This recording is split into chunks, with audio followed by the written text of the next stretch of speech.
সাবেক স্পিকার টুকু, প্রতিমন্ত্রী পলক ও ছাত্রলীগ নেতা সৈকত গ্রেফতার। 10 দিনের রিমান্ডে সালমান এফ রহমান ও আনিসুল হক তোপের মুখে পড়েন আদালতে। এই গণঅভ্যুত্থানকে এরা ধ্বংস করতে চেয়েছিল, এরা দেশের শত্রু। আমার ছেলেকে কারা মারছে বিচার চাই।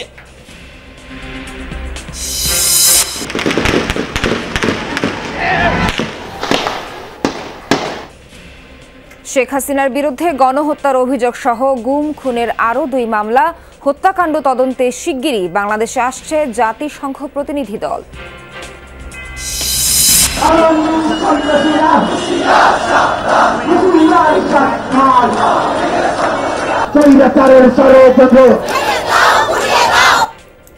শাহবাগ থেকে রাপা প্লাজা পর্যন্ত বৈষম্যবিরোধী ছাত্র আন্দোলনের শিক্ষার্থীদের র্যালি। আজও সারা দেশে সর্বাত্মক অবস্থান কর্মসূচি। যারাই আবু সাইদকে হত্যা করার জন্য গুলি উঁচা করবে, যারাই মুগ্ধকে হত্যা করার জন্য গুলি তুলবে, তাদের অবস্থা 5 আগস্টের গণভবনের মতো হবে। বৈষম্যবিরোধী আন্দোলনের বীরত্ব গাথা 4 আগস্টে প্রাণ যায় রাজধানীর 3 শিক্ষার্থীর। স্ফুলিঙ্গের মতো জ্বলে ওঠে চট্টগ্রামের সমন্বয়করা। ভাবছে যা হওয়ার হবে, আর কিছু ভাবা যাবে না। এখন ওদের সাথে থাকতে হবে জীবন মরার রাজপথে। আসলে তাদের যে বিসর্জন, আত্মত্যাগ, এগুলো দেখলে আর ভয় কাজ করে না। আমি ওদের দেখি ইন্সপায়ার্ড। নিত্যপণ্যের সিন্ডিকেট ভাঙতে ভোলার বাজারে শিক্ষার্থীদের অভিযান। খুশি ক্রেতারা, বিক্রেতারা বলছেন লোকসান হচ্ছে নির্ধারণ করে দেয়া মূল্যে। সাবেক ডেপুটি স্পিকার শামসুল হক টুকু, সাবেক আইসিটি প্রতিমন্ত্রী জুনায়েদ আহমেদ পলক ও ঢাকা বিশ্ববিদ্যালয় ছাত্রলীগের সাধারণ সম্পাদক তানভীর হাসান সৈকতকে গ্রেপ্তার করেছে পুলিশ। বুধবার রাতে এ তথ্য জানায় ঢাকা মহানগর পুলিশ ডিএমপির জনসংযোগ বিভাগ। বার্তায় বলা হয়, গোপন সংবাদের ভিত্তিতে রাজধানীর নিকুঞ্জ আবাসিক এলাকা থেকে তাদের গ্রেফতার করা হয়। এলাকাটি খিলক্ষেত থানার আওতাধীন। গেল 19 জুলাই বৈষম্যবিরোধী ছাত্র আন্দোলন চলাকালে পল্টনে হওয়া সহিংসতায় প্রাণ যায় এক রিকশা চালকের। সে হত্যাকাণ্ডের তদন্তে পল্টন থানায় দায়ের করা হয় একটি মামলা। ডিএমপির দাবি, সেই মামলাতেই তাদের 3 জনকে গ্রেফতার দেখানো হয়েছে। 10 দিন করে রিমান্ডে নেওয়া হলো বিগত আওয়ামী লীগ সরকারের প্রভাবশালী 2 নেতাকে। বুধবার সন্ধ্যায় আদালতে তোলা হয় সাবেক প্রধানমন্ত্রীর উপদেষ্টা সালমান এফ রহমান এবং সাবেক আইনমন্ত্রী আনিসুল হককে। নিউমার্কেট থানার হত্যা মামলায় বিচারক তাদের রিমান্ড মঞ্জুর করেন। এর আগে আদালতে প্রবেশ ও বের হওয়ার সময় উপস্থিত আইনজীবী ও জনতার তোপের মুখে পড়েন তারা। আনিসুল হক সবশেষ সিএমএম আদালতে এসেছিলেন এ বিষয়ক দপ্তরের মন্ত্রী হয়ে। তিনি হয়তো কল্পনাতেও ভাবেননি এভাবে আসতে হবে আদালতে। আসার পরেই তার উপর হবে ডিম নিক্ষেপ। শুধু আনিসুল হক নয়, আসামির বেশের সাথে আরেক প্রভাবশালী ব্যবসায়ী ও এমপি সালমান এফ রহমান। বৈষম্যবিরোধী ছাত্র আন্দোলন চলাকালে রাজধানীর সায়েন্স ল্যাবরেটরি এলাকায় নিহত হন ফুটপাতের ব্যবসায়ী শাহজাহান। নিউমার্কেট থানায় তার মায়ের করা হত্যা মামলায় মঙ্গলবার গ্রেফতার হন সালমান ও আনিসুল। বুধবার সন্ধ্যা 6:30টার দিকে কঠোর নিরাপত্তার মধ্যে দিয়ে তাদের আদালতে তোলা হয়। এ সময় ক্ষোভে ফেটে পড়েন উপস্থিত আইনজীবীরা। তাদের বিরুদ্ধে বিভিন্ন স্লোগানও দেন, ছুড়ে মারেন বিভিন্ন জিনিস। পরে আদালতের এজলাসে গারদের ভেতরেও ক্ষোভের মুখে পড়েন তারা। তখন পুলিশ সদস্যরা তাদের ঘিরে ছিলেন। জনাকীর্ণ এজলাসে জিজ্ঞাসাবাদের জন্য 10 দিন রিমান্ড চাইলে আদালত তা মঞ্জুর করেন। এ সময় আসামিপক্ষের কোনো আইনজীবী ছিলেন না। বিজ্ঞ আদালত রিমান্ডের দরখাস্ত শুনেন এবং মামলার বাদী সেখানে উপস্থিত ছিল। বাদীর কান্নায়, তার সন্তান হারার কান্নায় সারা আদালতে আইনজীবী এবং সাধারণ মানুষের মধ্যে কান্নার রোল পড়ে যায়। এরা ছাত্র জনতার এই গণঅভ্যুত্থানের, এরা এই গণঅভ্যুত্থানকে এরা ধ্বংস করতে চেয়েছিল। এরা দেশের শত্রু, এরা জাতির শত্রু, এরা শিশু কিশোরের রক্তের উপরে দাঁড়িয়ে দেশ শাসন করতে চেয়েছিল। এজলাসে শুনানির সময় নিহত শাহজাহানের বাবা বলেন, ছাত্র আন্দোলনের প্রতিটি হত্যার হুকুমের আসামি তারা। তাদের ফাঁসির দাবি করেন ভুক্তভোগী। আমরা চাই যে আমার ছেলের বিচার, আমার ছেলের বিচার চাই। আমার ছেলেকে কারা মারছে তাদের সবাইকে আমরা বিচারে আওতায় আনতে চাই। রিমান্ডের আদেশ শেষে আদালত থেকে নামানোর সময় উপস্থিত জনতার ক্ষোভের মুখে পড়েন সালমান এফ রহমান ও আনিসুল হক। রাত 8টার দিকে সেনাবাহিনী এবং পুলিশের কড়া নিরাপত্তার মধ্যেই ডিবি অফিসে নিয়ে যাওয়া হয় আসামিদের। তারা মূলত নিউ মার্কেট থানার রিমান্ডে থাকবেন, তবে রাখা হবে ডিবি কার্যালয়ে। কে জানতো যারা সরকারের বড় বড় নীতিগত সিদ্ধান্ত নিত, কে আটক হবে না হবে, কে ডিবির হেফাজতে থাকবে, কে কোথায় থাকবে না থাকবে, এই ধরনের নীতি নির্ধারণী বা বড় বড় সিদ্ধান্ত যারা নিতেন তারাই এখন ডিবির হেফাজতে, তারাই এখন গারদের মধ্যে, তারাই এখন ডিবির রিমান্ডে। এই আদালত পাড়ায় যারা বিক্ষুব্ধ আইনজীবীরা এসেছেন তারা বলছেন, এই বৈষম্য বিরোধী ছাত্র আন্দোলন যখন শুরু হয়, শুরু থেকে যদি সরকার নমনীয় অবস্থায় থাকতো তাহলে হয়তো এই হেভিওয়েট আসামিদের এই পরিণতি হয় না। মনিরুল ইসলাম, যমুনা নিউজ, ঢাকা। হত্যা মামলার পর শেখ হাসিনার বিরুদ্ধে অপহরণ, গুম এবং গণহত্যার দায়ে আন্তর্জাতিক অপরাধ ট্রাইব্যুনালে বিচারের অভিযোগ দায়ের হয়েছে। অ্যাডভোকেট সোহেল রানা নিজে বাদী হয়ে অভিযোগ করেন তাকে অপহরণের পর 6 মাসের বেশি গুম করে রাখা হয়েছিল। আর আন্তর্জাতিক অপরাধ ট্রাইব্যুনালের তদন্ত সংস্থায় গণহত্যা ও মানবতা বিরোধী অপরাধের অভিযোগ এনেছেন আন্দোলনে নিহত 9ম শ্রেণীর শিক্ষার্থী আরিফ আহমেদ সিয়ামের বাবা। এছাড়া কাফরুল থানায় শেখ হাসিনা সহ 24 জনের বিরুদ্ধে কলেজ ছাত্র ফয়জুল ইসলাম রাজুকে হত্যার অভিযোগে এফআইআর গ্রহণের নির্দেশ দিয়েছেন আদালত।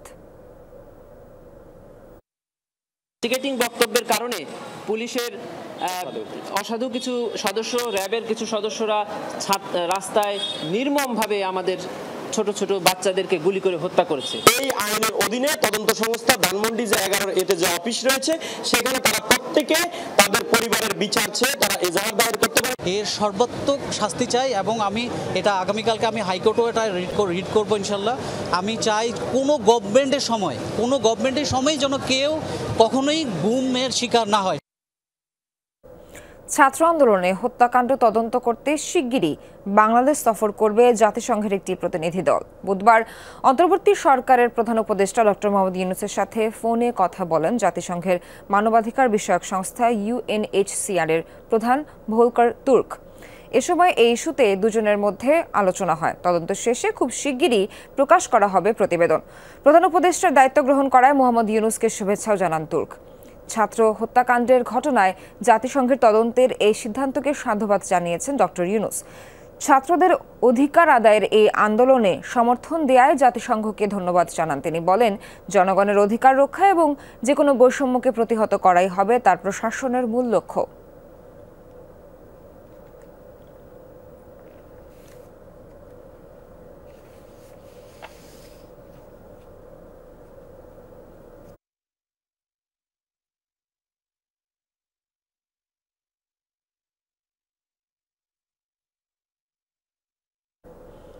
ছাত্র জনতার গণহত্যার বিচার হবে আন্তর্জাতিক অপরাধ ট্রাইব্যুনালে। এক্ষেত্রে জুলাইয়ের 1 তারিখ থেকে 5 আগস্ট পর্যন্ত হত্যাকাণ্ড আমলে নেওয়া হবে, এমনটা জানিয়েছেন আইন উপদেষ্টা। সাবেক প্রধানমন্ত্রী শেখ হাসিনা তার মন্ত্রীসহ যারাই হুকুম দিয়েছেন তদন্ত সাপেক্ষে তারা এই বিচারের আওতায় আসবেন। অন্যদিকে আন্দোলনকে কেন্দ্র করে দায়েরকৃত মিথ্যা ও হয়রানিমূলক মামলা 31 আগস্টের মধ্যে প্রত্যাহারের সিদ্ধান্তও জানান উপদেষ্টা। সকালে সচিবালয়ে এক ব্রিফিংয়ে তিনি বলেন, বিদ্যমান আইনে হত্যার সাথে জড়িত সবাইকে বিচারের আওতায় আনা হবে।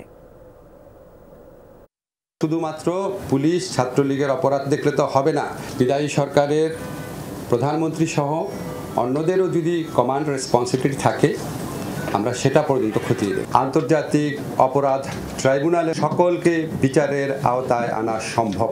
বিচারে সত্যিকারের স্বচ্ছতা, নিরপেক্ষতা নিশ্চিত করার জন্য আমরা জাতিসংঘের তত্ত্বাবধানে আমাদের ইনভেস্টিগেশন টিম থাকে, তারা কাজ করবে।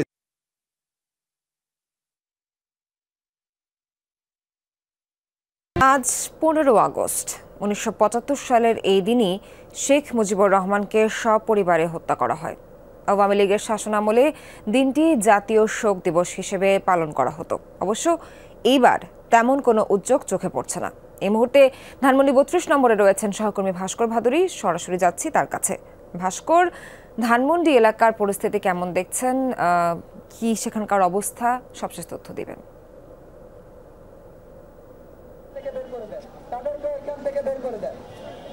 সোহার মূলত 15 আগস্টকে কেন্দ্র করে যাতে ধানমন্ডি এবং তার আশেপাশের এলাকায় কোনো ধরনের নাশকতা অথবা অস্থিতিশীল কোনো পরিস্থিতি তৈরি হতে না পারে সেই বিষয়কে মাথায় রেখে কিন্তু সাধারণ শিক্ষার্থী যারা রয়েছে সেই শিক্ষার্থীরা কিন্তু সকলে এসে ধানমন্ডি 32 নম্বরের যে দুই প্রান্ত সেই দুই প্রান্তে কিন্তু অবস্থান নিয়েছে এবং তারা যেটা চেষ্টা করছে যে নিজেদের আইডি কার্ড সম্বলিত যে সকল শিক্ষার্থীরা রয়েছে আইডি কার্ড সম্বলিত যে ধরনের স্বেচ্ছাসেবী সার্ভিস বলতে আমরা বুঝাই তারা কিন্তু সেগুলো দেওয়ার চেষ্টা করছে এবং তারা সকাল থেকে সক্রিয় রয়েছে এবং তারা বলছে যে রাজনৈতিক কোনো উদ্দেশ্য এবং তার পাশাপাশি রাজনৈতিক কোনো কর্মসূচিকে কেন্দ্র করে কোনোভাবেই তারা রাজধানীকে শুধু নয় ধানমন্ডি এবং তার পাশাপাশি আশেপাশে যে এলাকাগুলো রয়েছে সেগুলোকে অস্থিতিশীল পরিবেশ বিরাজ করতে দেবেন না এবং তার পাশাপাশি তারা বলছেন যে যেভাবেই হোক এই 15 আগস্টকে কেন্দ্র করে কোনো ধরনের কোনো নাশকতা যাতে না হয় এবং সাধারণ মানুষ যারা রয়েছে তারা যাতে কোনো ক্ষয়ক্ষতির মধ্যে না পড়ে সেই বিষয়টা নিশ্চিত করার জন্যই কিন্তু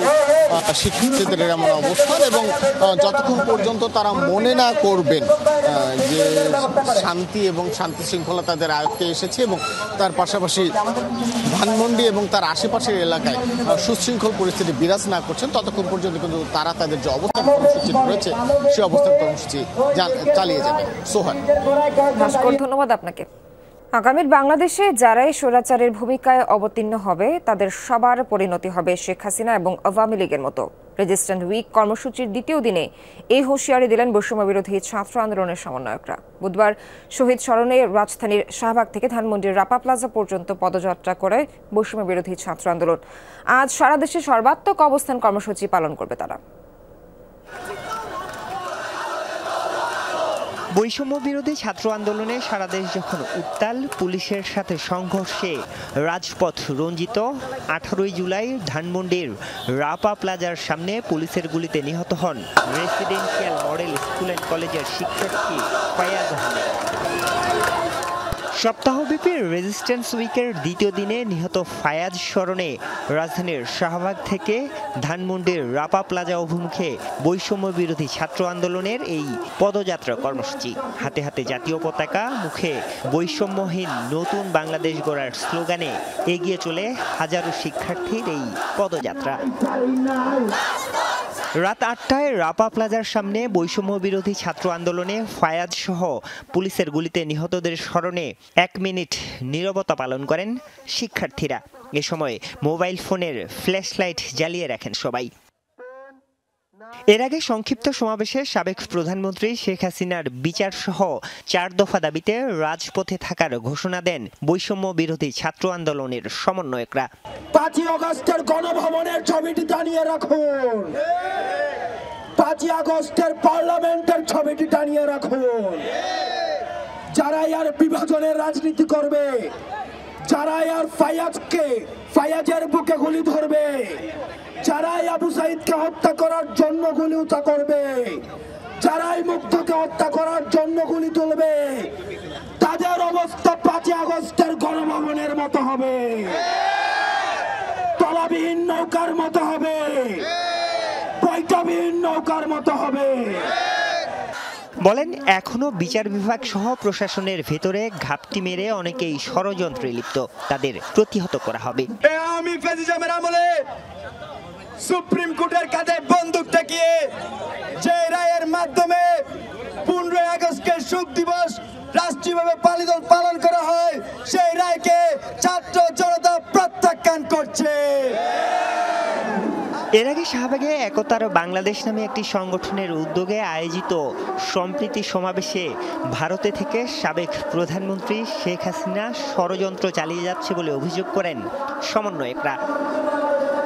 আরিফুর রহমান সবুজ, যমুনা নিউজ, ঢাকা।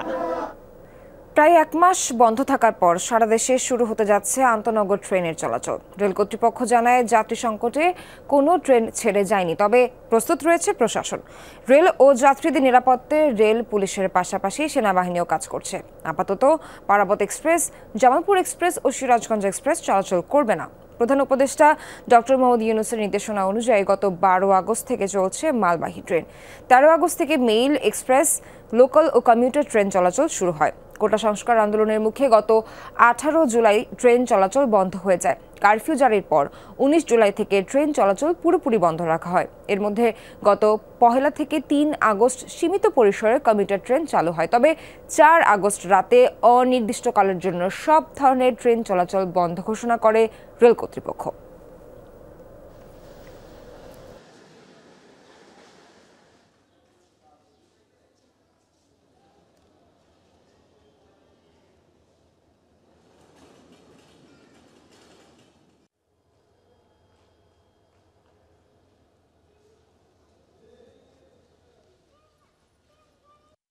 সবারই আনন্দ হচ্ছে, আর তাছাড়া মাঝখান দিয়ে অনেকদিন গ্যাপ ছিল, যার কারণে যাওয়ার প্ল্যানিং আরও আগেই ছিল, যেতে পারিনি। অনেক যাত্রী এখনো মানে ট্রেন চলাচল করে কিনা এটাও নিশ্চিত না, এই কারণে ট্রেনে যাত্রীরা এখনো আগের মতো হচ্ছে না আর কি।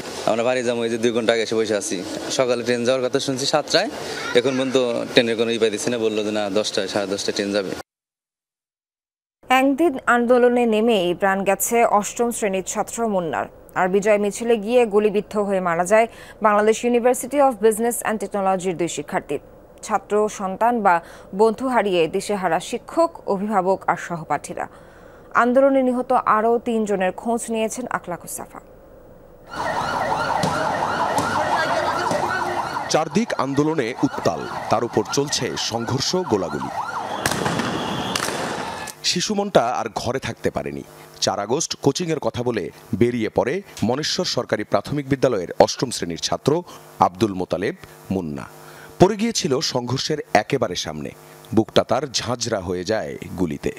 অগর তো চিনি না ওরা কারা, কিন্তু ওরা গুলি ধরে আমার পুত্র এই জায়গার মধ্যে 7-8টা গুলি দিয়া ফিক্কা মারছে, বড় ভাইয়ের কাছে এমনি করে ফিক্কা মারা করে যা লইয়া যায়।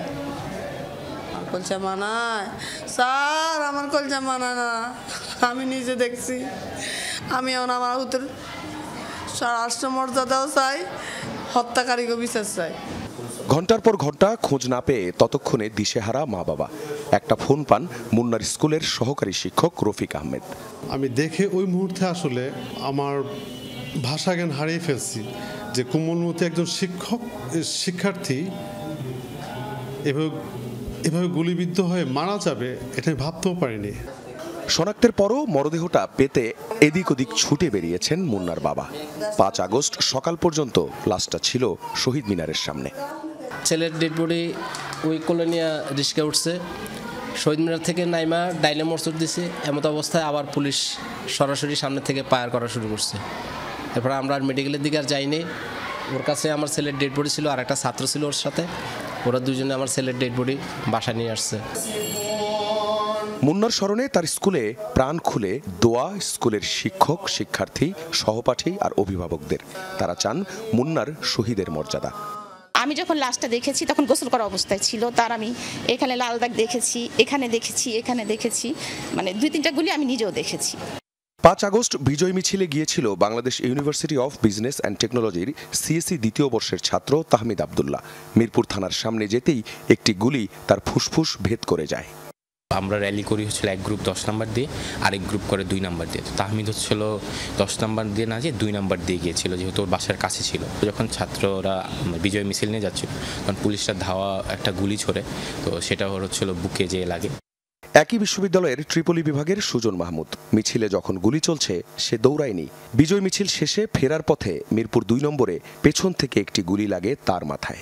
গুলি করার পরে সবথেকে যেটা আমাদের কষ্ট লাগছে সেটা হলো ওকে 3টা হসপিটালে নিয়ে যাওয়া হয়েছে, সেখান থেকে কোনো ট্রিটমেন্ট দেয়নি। আজমতুল্লাহ তো কোনো ট্রিটমেন্টই দেয় নাই। পরে ওরা ওর ফ্রেন্ডরা ওকে আলোকে নিয়ে গেছে, সেখান থেকে জাস্ট একটা ব্যান্ডেজ করে বলছে সোরা দিতে ফরওয়ার্ড করে দিচ্ছে। রিক্সায় করে যাওয়ার সময় রাস্তাতেই মারা গেছে। 17, 18, 19 জুলাইয়ের পর মিরপুর এলাকায় সবচেয়ে বেশি গুলি চলে 4 আগস্ট। আখলাকুস সাফা, যমুনা নিউজ, ঢাকা। যেমনটা কিছুক্ষণ আগে জানাচ্ছিলাম, আজ থেকেই আন্তনগর ট্রেন চলাচল শুরু হওয়ার কথা। এ বিষয়ে আরও জানাতে যুক্ত হব সহকর্মী রাব্বি সিদ্দিকীর সাথে। তিনি আছেন কমলাপুর রেল স্টেশনে। রাব্বি, রেল চলাচল শুরু হয়েছে কিনা, যাত্রী উপস্থিতি ও নিরাপত্তা ব্যবস্থা কেমন দেখছেন? সোহার, প্রথমে বলে রাখি যে আজকে থেকে যে আন্তনগর ট্রেন চলাচল শুরু হওয়ার কথা আছে, সেই বিষয়টি আসলে যাত্রীরা খুব একটা জানতো না। আমি সকাল থেকে বেশ কয়েকজন যাত্রী পেয়েছি, তারা ট্রেন চলাচল শুরু হবে এই জন্য তারা স্টেশনে এসেছেন, তবে ট্রেন না পেয়ে তারা লোকাল ট্রেনে উঠেছেন। তার মানে চলাচল শুরু হয়েছে, দূরপাল্লা ট্রেন ঢাকার উদ্দেশ্যে আসা শুরু করেছে এবং ঢাকা থেকেও বেশ কয়েকটি ট্রেন বিভিন্ন রুটে যাবে, তবে এখনও পুরো দমে তা শুরু হয়নি, সীমিত আকারে চলাচল শুরু হয়েছে। আর লোকাল ট্রেনে আমরা দেখেছি যাত্রী চাপ ভালো আছে, যেহেতু আন্তনগর ট্রেন চলাচল আজকে থেকে শুরু হচ্ছে, তো স্টেশন কর্তৃপক্ষ তারা বলছেন যে 2-1 দিনের মধ্যেই সব কিছু স্বাভাবিক হবে। হ্যাঁ, নিরাপত্তার যে বিষয়টি বলেছেন সোহার, আইনশৃঙ্খলা বাহিনী তারা কিন্তু রেল স্টেশন ঘিরে তাদের তৎপরতা আছে এবং সেই সঙ্গে আমরা দেখেছি স্টেশনের সামনে সেনাবাহিনীরও তৎপরতা। সব মিলিয়ে যদি বলি যাত্রী চাপ নেই, স্টেশনে একেবারেই যাত্রী শূন্য। 2-1টি লোকাল ট্রেন চলছে, এছাড়া আন্তনগর ট্রেন আছে, সেটি অনেক পরে এবং সেখানেও আসলে খুব একটা যাত্রী চাপ হবে বলে স্টেশন কর্তৃপক্ষ তারা ধারণা করছে না। সোহার। রাব্বি, ধন্যবাদ আপনাকে কমলাপুর রেল স্টেশন থেকে সবশেষ তথ্য দেওয়ার জন্য। প্রত্যেকে শিক্ষার্থী কিন্তু অদম্য সাহসী। বৈষম্য বিরোধী ছাত্র আন্দোলনে চট্টগ্রামের সমন্বয়করা একজন উত্তাল আন্দোলনে জ্বলে উঠেছিলেন স্ফুলিঙ্গের মতো। হুমকি, জীবনের ঝুঁকি, এমনকি গুলিবিদ্ধ হয়েও দমে যাননি। সেই অসীম সাহসের নেপথ্যের গল্প যমুনা টেলিভিশনের কাছে তুলে ধরলেন সমন্বয়করা। কোটা সংস্কারের দাবিতে উত্তাল আন্দোলনের সময় সতীর্থদের বাঁচাতে বন্দুকের নলের সামনে বুক পেতে দিয়ে আলোচিত হন খান তালাত মাহমুদ রাফি। চট্টগ্রাম বিশ্ববিদ্যালয়ের নাট্যকলা বিভাগের প্রথম বর্ষের এই শিক্ষার্থী, বৈষম্য বিরোধী ছাত্র আন্দোলনে চট্টগ্রামের অন্যতম সমন্বয়ক। নিজে মুক্তিযোদ্ধা কোটায় বিশ্ববিদ্যালয়ে ভর্তি হলেও ছাত্র জনতার আন্দোলনে তার নেতৃত্ব নজর কাড়ে সবার। যমুনা টেলিভিশনকে জানালেন সেই অসীম সাহসের গল্প। যখনই দরজাটা শব্দ করে তখনই মানে ঘুমে থাকলে ঘুম থেকে উঠে যেতাম যে কেউ মনে হয় চলে আসছে দরজা, আমার মনে হয় একটা ভিডিও করতে হবে, ভিডিও করে রেখে যেতে হবে, আমার তো ধরে নিয়ে যাচ্ছে। তো এইরকম একটা আতঙ্কের মধ্যে ছিলাম। জাস্ট একটা দোয়া করতাম যে আমাকে ধরে নিয়ে গেলেও যেন দেশবাসী জানতে পারে যে রাফিকে ধরে নিয়ে গেছে, দেশবাসী যেন বুঝতে পারে, তারা যেন আন্দোলনটা থামায় না দেয়। অদম্য সাহস আর অনন্য নেতৃত্বের নজির দেখান আরেক সমন্বয়ক রাসেল আহমেদও। চট্টগ্রাম বিশ্ববিদ্যালয়ের দর্শন বিভাগের ৪র্থ বর্ষের এই শিক্ষার্থী কখনো আত্মগোপনে থেকে, কখনো সম্মুখ সারিতে থেকে এগিয়ে নিয়েছেন আন্দোলন। বহুমুখী চাপ, এমনকি গুলিবিদ্ধ হওয়ার পরও দমে যাননি। ছাত্রলীগ আমাদেরকে ধরলেই আমাদেরকে মেরে ফেলতো, তো এই জায়গা থেকে আমরা নিজেদেরকে সেফ রাখার চেষ্টা করেছি। ঘরবন্দি ছিলাম বেশ কিছুদিন। আর 16 তারিখ বিকেলে আমাদের মুরাদপুর ও 2 নং গেটে যে কর্মসূচিটা ছিল সেটা বাস্তবায়নের সময় পুলিশি যে হামলা হয়, ছাত্রলীগ যুবলীগ যে হামলা করে, সেখানে আমি গুলিবিদ্ধ হই, আমার পায়ের আবার বুলেট লাগে। পুষ্পিতা, ইমন ও মাহাতিরের গল্প একই। উত্তাল সময়ে জীবনের ঝুঁকি নিয়ে এই সমন্বয়কেরা উত্তাল আন্দোলনে যেন স্ফুলিঙ্গের মতো জ্বলে উঠেছিলেন। হামলা নির্যাতনের মধ্যেও ছিলেন ইস্পাত কঠিন দৃঢ়। একটা জায়গায় থাকতাম, দিনের বেলা আন্দোলনে আসতাম। যখন আমি অ্যারেস্ট হই, আপনাদের টেলিভিশনে আমাকে সাক্ষাৎকারটা নেই, সেই সাক্ষাৎকারে সবাই দেখছে যে আমি প্রিজন ভ্যান থেকে কথা বলছি। পিছপা হই নাই, আমি সামনের দিকে আগাতাম। আমি ভাবছি যা হওয়ার হবে, আর কিছু ভাবা যাবে না, এখন ওদের সাথে থাকতে হবে, জীবন মরণ এখন রাজপথে, এটা ভেবেই কিন্তু আমরা এগিয়ে গেছি। এত হাজার হাজার মানুষ, তারা যে বুলেটের সামনে গিয়ে বুক পেতে দিচ্ছে, টিয়ার গ্যাস খাচ্ছে, আসলে তাদের যে বিসর্জন, আত্মত্যাগ, এগুলো দেখলে আর ভয় কাজ করে না। আমি ওদের দেখি inspired. Shahidul Suman, Jamuna news, Chattogram. 5 August পরবর্তী 2 জেলায় 2 চিত্র। কুষ্টিয়ায় বাড়িঘরের প্রতিপক্ষের হামলার পর গ্রাম ছাড়া পুরুষরা। অপরদিকে একটি হত্যাকাণ্ডের জেরে প্রায় 3 মাস পালিয়ে থাকার পর বাড়ি ফিরেছে পাবনার ঈশ্বরদীর 1.5 শতাধিক পরিবার। কুষ্টিয়া সদরের দরবেশপুর গ্রাম, বাড়িতে বাড়িতে তাণ্ডবের চিহ্ন। গেল 5 আগস্ট চালানো হয় এই হামলা, এরপর থেকেই বাড়ি ছাড়া পুরুষরা।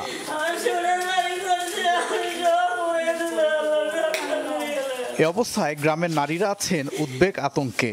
স্থানীয়রা জানান, পার্শ্ববর্তী দহকোলা গ্রামবাসীর সাথে দরবেশপুরের মানুষের বিরোধ দীর্ঘদিনের। শেখ হাসিনা সরকারের পতনের দিনে প্রতিপক্ষের লোকজন এই হামলা চালায় বলে অভিযোগ ভুক্তভোগীদের।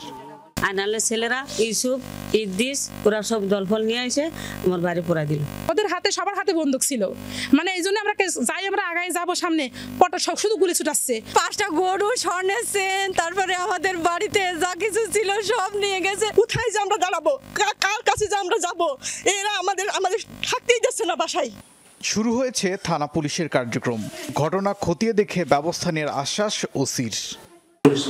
নির্দেশনা আছে, যেখানেই কোনো অনিয়ম হবে তাৎক্ষণিকভাবে ব্যবস্থা গ্রহণ করার নির্দেশ আছে।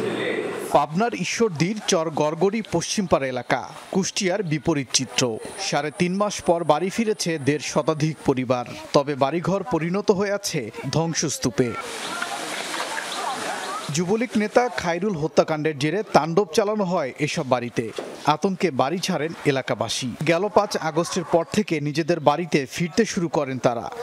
আমরা 3.5 মাস রাস্তায় ঘুরছি, এই বাড়ি যাই বাসা পাইনি, ওই বাড়ি গেছি, ওই বাড়ি যাই বাসা পাইনি, ওই বাড়ি গেছি। হাসি কাছে যা যা পারে বড় বড় অস্ত্র নিয়ে আমারে তাড়া করেছে, আমরা বাড়িতে আসতে পারিনি। এখন ফিরে আসতে আমার ঈদের মতন আনন্দ লাগছে, এই দুঃখ সীমানা দিতে পারতেনি। আমরা যে মানুষগুলা সবসময় কান্না করে থাকতাম, যে মানুষগুলো সবসময় দুঃখের সাথে থাকতাম, সেই মানুষগুলো এখন হাসতে হাসতে আমাদের বাড়িতে চলে আসছে। বসত বাড়িতে ভাঙচুর, লুটপাট ও হত্যার ঘটনায় ঈশ্বরদী থানায় 2টি এবং আদালতে একটি মামলা দায়ের করা হয়েছে। ওবায়দুর রহমান, যমুনা নিউজ। ঠিক যেন রূপকথার কোনো নগরী, প্রতিটি দেয়ালই যেন শিল্পীর ক্যানভাস। কুমিল্লার সবকটি দেয়াল জুড়েই আগামীর বার্তা। শিক্ষার্থীরা নিজ উদ্যোগে সাজাচ্ছেন শহর, দেয়ালচিত্রে ফুটিয়ে তুলছেন স্বপ্নের বাংলাদেশ। শিক্ষার্থীদের আচরে যেন প্রাণ পেয়েছে কুমিল্লা শহরের প্রাচীরগুলো। প্রতিটি দেয়ালে শোভা পাচ্ছে দেয়ালচিত্র। রং তুলিতে ফুটিয়ে তোলা হয়েছে প্রত্যাশিক আগামীর বাংলাদেশ। বৈষম্য বিরোধী এবং অসাম্প্রদায়িক দেশ গঠনে তারুণ্যের স্বপ্ন ফুটে উঠেছে রংতুলির আঁচড়ে। নিজেদের জমানো টাকা দিয়েই নগরীকে ক্যানভাসে পরিণত করেছেন ছাত্রছাত্রীরা। এই গ্রাফিতির মাধ্যমে আমরা ফুটিয়ে তুলতে যাচ্ছি যে যেন সবাই এক হয়ে একসাথে দেশ সংস্কার করে দেশ চালায়। আমাদের একটাই প্রত্যাশা বা একটাই বার্তা থাকবে, আগামী দিনগুলো যাতে সুন্দর হয়, আগামী দিনগুলো যেন স্টুডেন্টের পক্ষে হয় এবং সবাই যাতে সম্মিলিতভাবে একত্রিত হয়ে আমরা যেন আগামী দিনগুলো সুন্দরভাবে কাটাতে পারি। আন্দোলনে আত্মত্যাগ আর শহীদদের বীরত্ব গাথা অঙ্কিত হয়েছে। স্থান পেয়েছে যমুনা টেলিভিশনের প্রতি অকৃত্রিম ভালোবাসার কথাও। কিছু দেয়ালচিত্র নষ্টের অভিযোগ উঠেছে। কোনো মিডিয়া আমাদেরকে তেমন সাপোর্ট দিচ্ছে না, ওখানে এককভাবে যমুনা টিভি আমাদেরকে যে সাপোর্টটা দিয়েছে ওই খুশিতে আমরা আজকে এই আর্টটা করেছি এবং আমরা যমুনা টিভির প্রতি কৃতজ্ঞতা প্রকাশ করছি। এগুলো রাত্রে এসে হয়তো বা তারা স্প্রে কালার দিয়ে কিছু দাগ টাগ দিয়ে গেছে। এসব ছবি আর লেখার মধ্যে দিয়ে পরিবর্তিত নতুন বাংলাদেশের বার্তা দিচ্ছেন বলে জানিয়েছেন কুমিল্লার শিক্ষার্থীরা। রাহিম সারোয়ার, যমুনা নিউজ। ভোলার বাজারে বাজারে অভিযান চালাচ্ছে শিক্ষার্থীরা, সাথে আছেন ভোক্তার কর্মকর্তারা। নিত্যপণ্যের সিন্ডিকেট ভাঙতেই এই উদ্যোগ। দীর্ঘদিন বিক্রেতাদের নির্ধারিত দাম বাদ দিয়ে মূল্য নির্ধারণ করে দেওয়া হচ্ছে, তাতে খুশি ক্রেতা সাধারণ। তবে বিক্রেতারা বলছেন নির্ধারিত মূল্যে বিক্রি করলে তাদের লোকসান হচ্ছে। গরুর মাংসের কেজি 650 আর খাসি 800 টাকা। প্রকারভেদে মুরগির দামও বেঁধে দিয়েছে শিক্ষার্থীরা। দীর্ঘদিনের সিন্ডিকেটের দামে আর মাংস বিক্রি করছেন না ভোলার ব্যবসায়ীরা। নতুন নির্ধারিত দামের তালিকা লিখে দিচ্ছে বৈষম্য বিরোধী আন্দোলনের শিক্ষার্থীরা। বাজার মনিটরিংয়ে তাদের সাথে ছিল কৃষি বিপণন অধিদপ্তরের কর্মকর্তারাও। যারা বিক্রেতা তাদেরও যাতে লোকসানের সম্মুখীন না হতে হয় এবং যারা ক্রেতা তাদেরও যাতে বেশি মূল্য দিয়ে কোনো কিছু কিনতে না হয়, আমরা সেইভাবে বিবেচনা করে আমরা বাজারের দ্রব্য মূল্যগুলি নির্ধারণ করছি। আপনারা আজকে যেভাবে নিষ্ঠার সাথে আমাদের ছাত্রদের নিয়ে আজকে বাজার মনিটরিং করেছেন, আমরা চাই সর্বদা আপনারা আমাদেরকে এইভাবে সাপোর্ট দিবেন। মাছ ও সবজির বাজারেও একই চিত্র। সাধারণ মানুষের অভিযোগ, জেলার বাজারগুলোতে ছিল সিন্ডিকেটের দৌরাত্ম্য। বেশি দামে বিক্রি হতো সব ধরনের নিত্যপণ্য। শিক্ষার্থীদের এমন উদ্যোগে খুশি তারা। আগে মুরগি কিনছি আমরা 280 টাকা, আজকে মুরগি লইছি আপনার 255 টাকা। ব্যবসায়ীরা সিন্ডিকেট করে দ্রব্যমূল্যের দাম বেশি রাখতো, এখন ছাত্ররা সিন্ডিকেট ভঙ্গ করে দিছে। তাদের আন্দোলনে আমরা সস্তায় মাল কিনতে পারি। কাঁচা বাজার কমছে কিছুটা, কিন্তু আমরা চাই এই বাজার মনিটরিং যেভাবে আছে এইভাবে করে আরও কিছু কমুক, যাতে নিম্নবিত্ত এবং মধ্যবিত্ত যারা আছি আমরা যাতে সব কিছু ক্রয় করার ক্ষমতার ভিতরেই থাকে। নির্ধারিত দামের বাইরে পণ্য বিক্রি করলে ব্যবসায়ীদের বিরুদ্ধে ব্যবস্থা নেওয়ার হুঁশিয়ারি দিয়েছেন কৃষি বিপণন অধিদপ্তরের কর্মকর্তা। ছাত্র সমাজ, সুশীল সমাজ, আমাদের ভোক্তা সংরক্ষণ অধিদপ্তর, ক্যাব, হ্যাঁ, আমরা সকলের সমন্বয়ে আমরা বাজার মনিটরিং করছি। ব্যবসায়ীদেরকে কঠোর ভাষায় বলে আসছি যে বাজারে যেন কোনো রকমের সিন্ডিকেট, কোনো রকমের কারসাজি এবং অতিরিক্ত মুনাফা তারা না নিতে পারে। তবে শিক্ষার্থীদের নির্ধারিত দামে বিক্রি করে লাভের খাতায় কিছু আসছে না বলে দাবি ব্যবসায়ীদের। ছাত্ররা নির্ধারিত দিয়ে গেছে 800 টাকা, 800 টাকা বেচলে আমাদের পোষায় না। এই দামে বিক্রি করলে কিছু থাকে না, তবু আমাদের বাধ্য হয় বিক্রি করতে হয়, করার কিছু নাই। ব্যবসায়ীরা বলছেন পাইকার ও আড়তদারদের সিন্ডিকেট ভাঙা গেলে বাজারে স্বস্তি ফিরবে, ভোক্তার পাশাপাশি লাভ থাকবে বিক্রেতারও। সাবরিনা লিজা, যমুনা নিউজ। সার্বিক আইনশৃঙ্খলা পরিস্থিতি পর্যবেক্ষণ করতে নোয়াখালীর হাতিয়া উপজেলা পরিদর্শন করেছেন নৌবাহিনী প্রধান অ্যাডমিরাল এম নাজমুল হাসান। বুধবার হাতিয়ার বিভিন্ন প্রতিষ্ঠান ও থানার কার্যক্রম ঘুরে দেখার পাশাপাশি নিরাপত্তায় নিয়োজিত নৌবাহিনীর সদস্য, স্থানীয় প্রশাসন ও আইনশৃঙ্খলা বাহিনীর সাথে মতবিনিময় করেন তিনি। বৈষম্যহীন ও সমৃদ্ধ রাষ্ট্র গঠনে প্রত্যেককে নৈতিকতা ও রাষ্ট্রীয় আইনের প্রতি শ্রদ্ধা রেখে নিজ দায়িত্ব পালনের আহ্বান জানান নৌপ্রধান। জানমালের সুরক্ষা ও আইন শৃঙ্খলা পরিস্থিতি নিয়ন্ত্রণে নৌসদরের দিক নির্দেশনাও প্রদান করেন তিনি। মানিকগঞ্জে বিভিন্ন পরিবহন থেকে বছরে প্রায় 10 কোটি টাকার চাঁদা তোলা হতো। আওয়ামী লীগ নেতাদের নিয়ন্ত্রণে মালিক ও শ্রমিক সংগঠনের নামে ওঠানো হতো এই চাঁদা, কিন্তু সরকার পতনের পর নেতারা এলাকা ছাড়া আর সড়ক শৃঙ্খলায় কাজ করছে শিক্ষার্থীরা। তাই চাঁদাবাজি বন্ধ থাকায় স্বস্তি ফিরেছে পরিবহন মালিক ও শ্রমিকদের মাঝে। তারা চান সারা বছরই চাঁদাবাজি মুক্ত থাকুক পরিবহন খাত। মালিক ও শ্রমিক সংগঠনের ব্যানারে মানিকগঞ্জে পরিবহন চাঁদাবাজি ছিল ওপেন সিক্রেট। ফেরিঘাট ও ঢাকা-রিচা মহাসড়কের বিভিন্ন পয়েন্টে দিতে হতো এই চাঁদা। যাত্রীবাহী বাস, ট্রাক, মিনিবাস, এমনকি 3 চাকার সিএনজি অটোরিকশাকেও গুনতে হতো চাঁদা, বছরে যার পরিমাণ দাঁড়ায় প্রায় 10 কোটি টাকা। কিন্তু পরিবর্তিত পরিস্থিতিতে বন্ধ রয়েছে সব ধরনের চাঁদাবাজি, তাই স্বস্তি ফিরেছে পরিবহন খাতে। আগে মনে করেন আমাদের গাবতলী থেকে পাটের ঘাট আসতে আপডাউনে 2800 টাকা খরচ হতো, এখন একটাও খরচ হয় না। একজনকে বললাম, হ্যাঁ বলে দিল, আবার দেখা গেছে আমাদের গাড়ি বন্ধ করে দেবো, এরকম পাওয়ারে থাকে। আর যদি ওইরকম একটা কমিটি থাকে যে তারা এটা দেখশন করে, তাহলে আর হবে না চাঁদাবাজি। এরকম থাকলেই ভালো, কারণ টাকা পয়সা যা কামাই করি সব থেকে যায়। চাঁদা আদায়কারী সংগঠনগুলোর নিয়ন্ত্রক ছিলেন আওয়ামী লীগ নেতারা। মানিকগঞ্জে এর নেতৃত্ব দিতেন পৌর আওয়ামী লীগের সাধারণ সম্পাদক জাহিদুল ইসলাম। সরকার পতনের পর আত্মগোপনে অভিযুক্তরা, তাই সড়ক চাঁদাবাজি মুক্ত। সরকার দলীয় মাস্তানগুলা যারা ছিলেন বহিরাগত, এরা 100, 200, 500, 1000 পর্যন্ত আমাদের কাছ থেকে চাঁদা নেয়। আমরা যদি চাঁদা না দিছি কি বলছে, গাড়ি সাইড করো, তোমার মালিককে বলো টাকা দিতে বিকাশে। সড়ক পথে চাঁদাবাজি হচ্ছে 2 পদে, একটা হলো প্রশাসনিক আর একটা হলো সংগঠনের। সড়কে শৃঙ্খলা রক্ষার পাশাপাশি চাঁদাবাজি বন্ধে ভূমিকা রেখেছে ছাত্র সমাজ। তাদের আশা, নতুন বাংলাদেশে বন্ধ থাকবে সব ধরনের চাঁদাবাজি।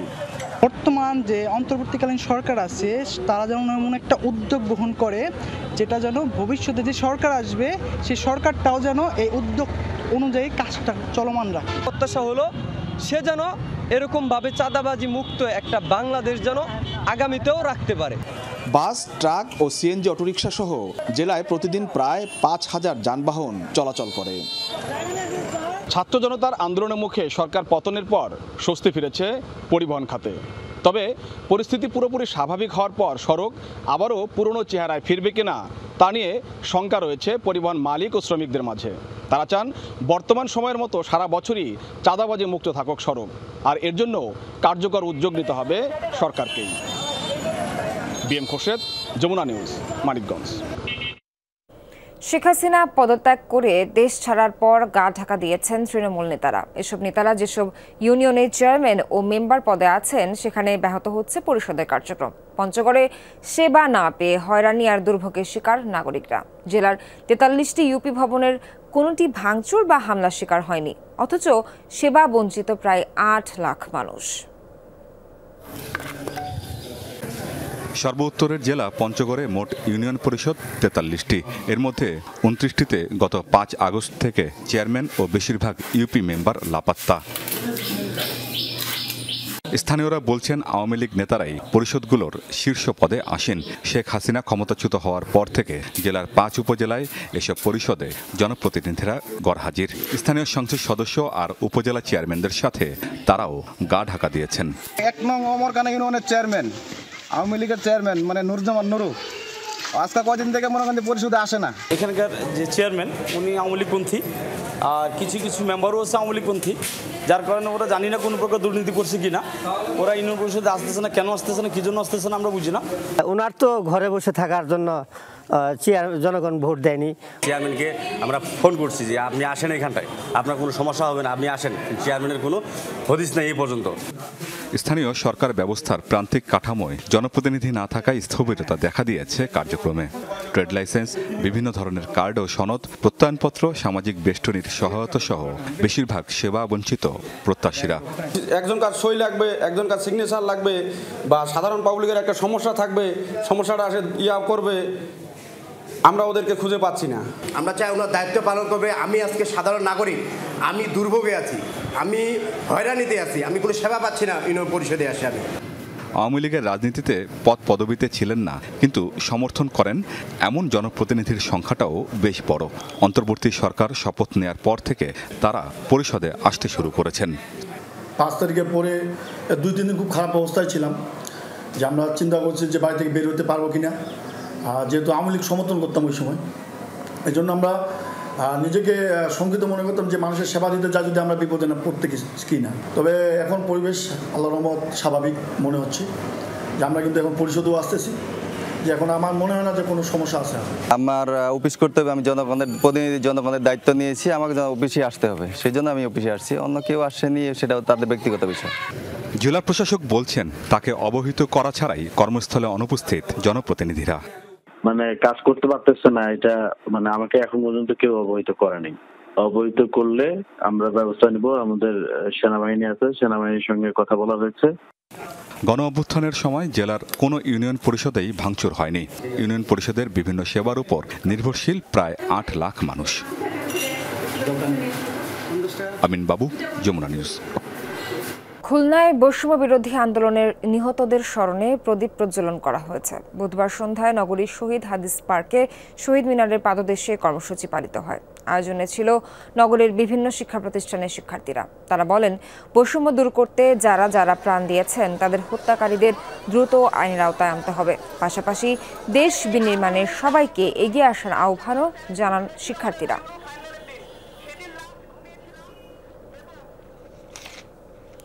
দুই দিন পর চাঁপাইনবাবগঞ্জ সীমান্তে নিহত বাংলাদেশের মরদেহ ফেরত দিয়েছে বিএসএফ।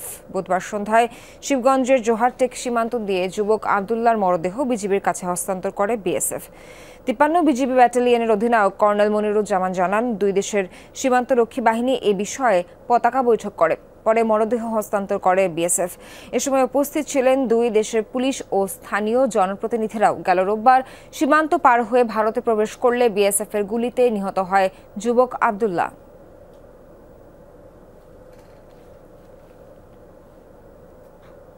বৈষম্য বিরোধী আন্দোলনে নিহতের ঘটনায় বিচারের দাবিতে অবস্থান কর্মসূচি পালন করেছে মহানগর ও টঙ্গী বিএনপির নেতাকর্মীরা। বুধবার সকালে ঢাকা ময়মনসিংহ মহাসড়কের বাজার এলাকায় এই কর্মসূচি পালিত হয়। পরে বিকেলে বাজার এলাকা থেকে একটি মিছিল বের হয়ে স্টেশন রোড এলাকায় গিয়ে শেষ হয়। এ সময় উপস্থিত ছিলেন গাজীপুর 2 আসনের সাবেক সংসদ সদস্য বীর মুক্তিযোদ্ধা হাসান উদ্দিন সরকার ও গাজীপুর মহানগর বিএনপির সাবেক যুগ্ম সাধারণ সম্পাদক পাপ্পু সরকার সহ বিএনপি ও এর সহযোগী সংগঠনের নেতাকর্মীরা। এ সময় হত্যাকাণ্ডে জড়িত সকলের বিচারের দাবি করেন তারা।